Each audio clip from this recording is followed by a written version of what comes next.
Hello, welcome back. Mike from Canavan Wealth doing another one of my one question interviews. I have someone who's very important to me, my physical therapist, Michael Cuthbertson. I'm going to let him just kind of jump into it and give you an intro about who he is and what he does. Go ahead, Mike. Yeah, thanks. Appreciate it. Good to be with you, Mike. Again, I'm Michael Cuthbertson. I'm a physical therapist and a certified functional manual therapist. And I started my own business about a year and a half ago, a little bit more now. And I run a business that's just a little bit different than most physical therapy practices. And I think we'll get into that a little bit as we talk today. Yeah, absolutely. So I met Mike through a long story that I'm not going to go into, but I have what I found out were some fairly severe neck problems that Mike has really helped me in an immeasurable way kind of return to complete normalcy, which took me many, many years to get to. That will probably be part of the conversation. But one of the things that Mike has not, it didn't necessarily mention in his intro, is that he's kind of gone independent, gone private pay. So we can work within the insurance agencies, but he doesn't necessarily do that. It allows him to free himself up a little bit. So my question for Mike is the question for everybody, which is when it comes to the kind of way you run your business and kind of modern healthcare, what is the question we should be asking, and what is the answer? Yeah, that's a great question. Am I getting the best quality of care? It boils down to that. And that's what I aim to do in my practice. As you said, I ventured out and have gone private pay, basically meaning that I don't work with or network with any insurance companies because I want to essentially work for the patient. I don't want the insurance companies to dictate the quality of care that I can deliver. And there are a number of different reasons why it works in my industry to go the route that I have, and why I've avoided going the route of a traditional physical therapy practice. In essence, because I find them to be now there is a place for them, but as far as what I do and how I want to care for patients and give individualized, personalized care, it doesn't work for me because I spend a lot of time with patients more than most of your traditional healthcare providers are able to. And because I've set my practice up the way that I have, I can do this and be able to optimize the process that I utilize. Yeah. So to provide a little bit more clarity around that, so Mike's manual therapist, which is probably terrible. You probably will hate me to say this, but it's kind of like a chiropractor, but a therapist. The way my wife, who's an occupational therapist, does it is it's a therapist, a physical therapist who focuses on doing the adjustment correction to your bones muscles in the way that is best for the patient and not necessarily the easiest way to do it. Mike, as I often joke with him, because I've been seeing Mike for about 3 years, the worst massage giver I've ever had, because there's often a lot of discomfort involved in it. However, it works, and I have been through lots of physical therapy. So I also get PRP in my neck, which I won't go into, but it's a kind of an injection, not a steroid. It's a different kind of injection. And through that, I've also had kind of your standard run of the mill, what I call farm therapy, which is, there's a lot of people in a room with a bunch of machines, and the therapist comes by and you do whatever exercise, and then he goes and helps another patient. And I was doing that alongside, getting services from you. And I just thought, like, I don't even know why I'm here. I could do this on my own. I don't feel like I always felt like the length of service was just entirely arbitrary, which I know through my wife, who's an OT, that it's virtually your length of kind of service is dictated by what the insurance companies will pay, right? So if they're going to pay for 12 sessions over 6 weeks, then you're going to be there twice a week for 6 weeks, and that's what you get, and which is not necessarily focused on the best way to receive care and the right schedule to receive it on. So let's jump into kind of the follow-on questions because I always break my rule here about the way the healthcare system is now, and I'd love to know your thoughts about. I have always felt like the healthcare system has lost its track of someone who kind of helps you from a holistic standpoint through your life in terms of managing your quality of life on many different levels.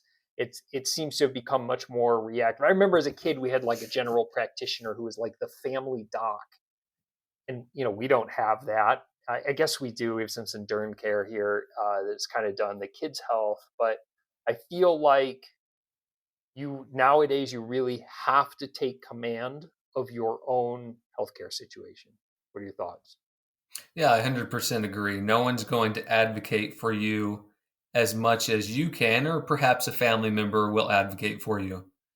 And so, as a result of that, our healthcare system has become so overloaded and overburdened that a lot of these professionals and these clinicians and providers are just trying to get people in and then get to the next patient. They've Yeah, and I don't blame anyone for that.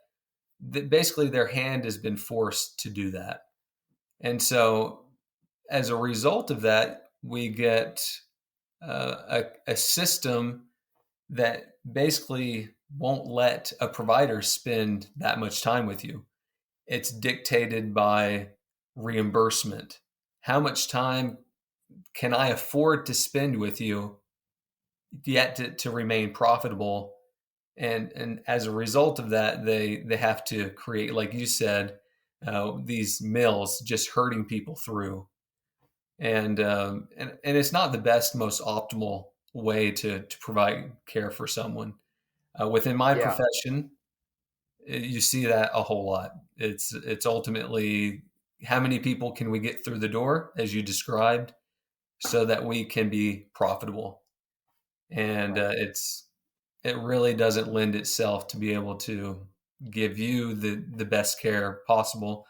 And it also lends itself to, this is the whole healthcare system in general, to where we really only focus on healthcare as a secondary or tertiary approach.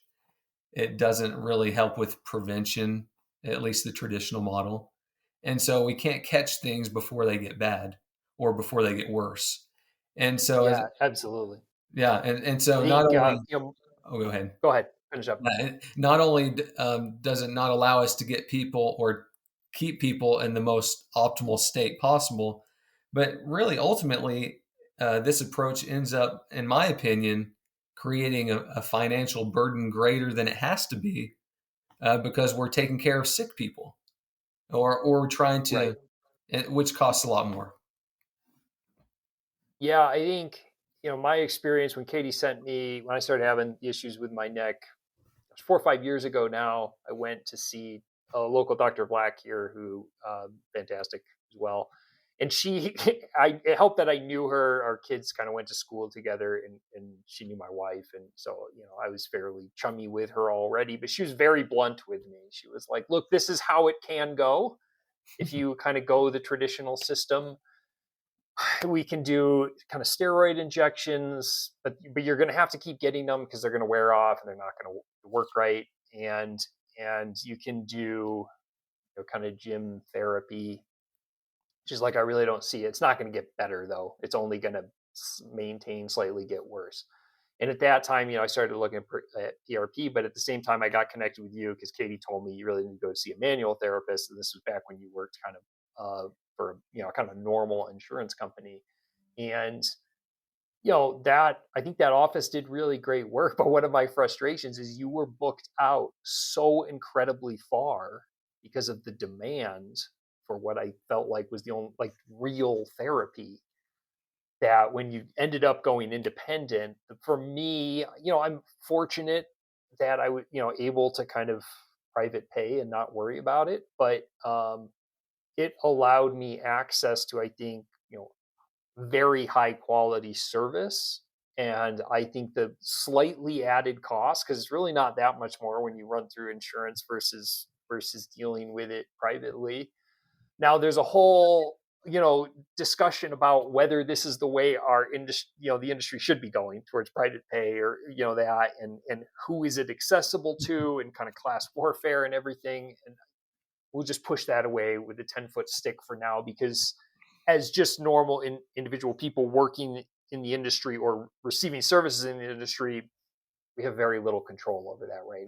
The purposes of our lives is not to readjust the healthcare system, but I know personally I've seen, and this is all over the place, right? This is all over the Wall Street Journal, which I read all the time, and news about how, unfortunately, kind of the middle and upper class tend to be moving towards kind of healthcare outside of the normal healthcare system. And I think some of the top providers are probably also saying, I've got to have an entire assistant to do nothing but bill insurance, right? Like you're largely a one man show, and you can only do that because you don't have to deal with it, right? Yeah, Probably more than one right. assistant. I mean, you walk into your average doctor's office and they've got 4 or 5 assistants at the front desk, and I'll bet you 75% of them are doing insurance, billing, appointments, and whatnot, and figuring out how all that works so that the doctor or the therapist can just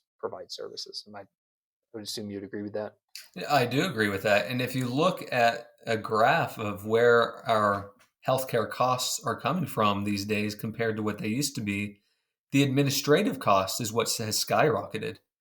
And so you're exactly right. It's Yeah. become more complex, and to chase down reimbursement for them to get paid, which is, a reasonable thing, they have to hire these whole teams of people who do that. Yeah. And we talked about this on our last appointment about, also, when you're paying for it, especially I think in a therapy setting, specifically physical therapy, where often there's exercises you're expected to do out, you have a much greater buy-in to the process when you're like, I'm paying X number of dollars to be here. The guy better be good, or the gal better be good, which luckily you are. And then it's like, and I better do what he says. This, it's often this situation of like, the doctor can tell you can tell he's horse in the mouth, and if you're not doing it, it doesn't help. So I see this, to just to steal the thunder in my own industry. It's interesting because the financial service industry seems to be, when we started shedding flesh and blood financial advisors, and for lots of people, the old way of flesh and blood financial advisors is really not necessary, but we're going to this kind of self-service, kind of commoditized mass market approach. And I think, much like your industry, you're losing that general practitioner that is not there to just deal with your aches and pains, but to make sure quality of life stays high throughout the entire experience. In the financial services, that's a huge function of what we do. I think, all of the best advisors that I've met, I like to consider myself among them. We take the approach of, it is our job to envision everything and deal with all of the questions that you don't know to ask, right? Instead of this, like, well, when you come into the office, I'll hear what you have to talk about. We'll deal with it then, and then I'm never going to think about it again. Um, that's all about scaling in our business and everything. But I see the same thing happening in the financial services industry as I do in the medical industry, of it becoming very kind of self-service. You have to self-manage your own care, and if you don't, then you're really going to pay the price for it. Yeah, I 100% agree. Like we talked about, what you do and what I do are not so different from each other. Uh, it's really about giving the best quality, the highest quality of service. And with a self pay approach, whether it's right for everyone or not, I'm not beholden to the dictates of the insurance company. I'm going to tell you this is what I think you need to do to get better, to stay healthy, to maintain your optimal potential. And I'm not going to be dictated by a time frame or a certain type of procedure I can do. Because when you walk into the door and you know that, okay, I can go see this person for 2 to 3 times a week, 6 weeks, they're going to optimize that time, and they might be suggesting things or doing procedures for you that might not be in your best interest, but they know they're going to get reimbursed for. They know they're going to collect payment for. And that's another topic of why I've gone into the path that I have, because I see the standard industry, unfortunately, is to step into the ethical gray area because of Of this. course, of course. And I just choose Same not. thing with my industry. Yeah, right. It's Exactly. rampant, right? I Yeah, mean, yeah. So, and that's just not in the best interest of anyone. yeah, It doesn't absolutely. help So, anyone, and it's frustrating to see that. so you also going kind of independent, which I think is almost impossible if you're going to try, to do like a one man show. It's virtually impossible if you're going to plan on billing insurance. But that has also allowed you to pursue kind of other avenues of, spreading the good word of your particular brand of therapy into other things that I would assume would be very prohibitive if you were still working with kind of a big therapy company. So tell me a little, share we kind of the way you're headed with that as well.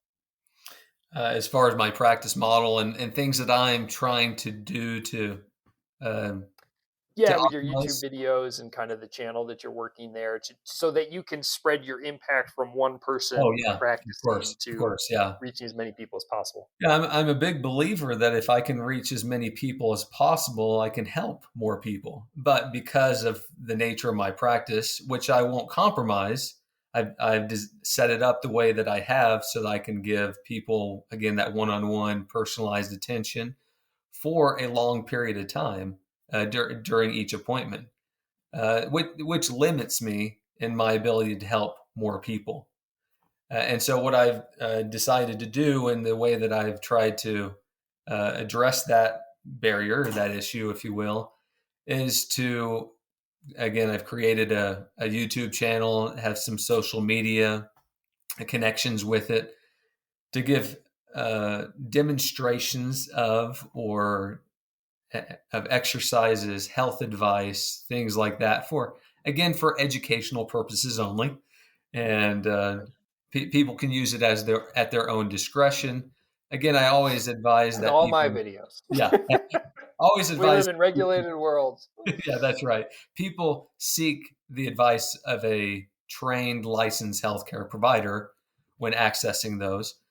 But with that, I've been able to get information out there, things that people should know. And the direction I'm trending with that is to create programs that people can then get and utilize for their particular needs. All right. Well, that's about 20 minutes, which is where I kind of like to, close up our one question interviews. It's usually 4 or 5. But with closing, Mike, why don't you kind of, if people want to find you here in Idaho Falls or online, go ahead and give them that information, and then we'll Yeah, leave it up yeah, there. absolutely. You can find me on Facebook and Instagram at both of my outlets. My brick and mortar business is called Idaho Physio. You can find that on both of those platforms. And then my online information you can find on YouTube, Instagram, and Facebook. It's called Get Physio Fit. And you can access, again, advice and healthcare information there to simply help to make your life a little bit better. Those are the Yeah, best places to find me. fantastic. So just kind of wrap it up here. I think this whole experience is with, it's kind of seeking care through kind of a private pay. Again, I could do a whole episode on the politics of it, and should this be the way that our healthcare system works? Probably not. But it's the reality that Mike and I find ourselves in, right? So if you are really looking for quality care and you find a recommendation from someone that, and they tell you, well, it's going to be private pay, I wouldn't immediately turn that down. I think you might find that it's not as expensive as you think it is, and the care might be substantially better. But just like the financial world, you don't always get what you pay for. So it's not just the if it's private pay, it's going to be better. I think you still need to do all of the various research and shop around. But I've had great success with it. Thank you, Mike, for being on, and to everyone else, I hope this was helpful. And I will talk to you soon. Thank you. Hey, thanks for having me, Mike. Appreciate it.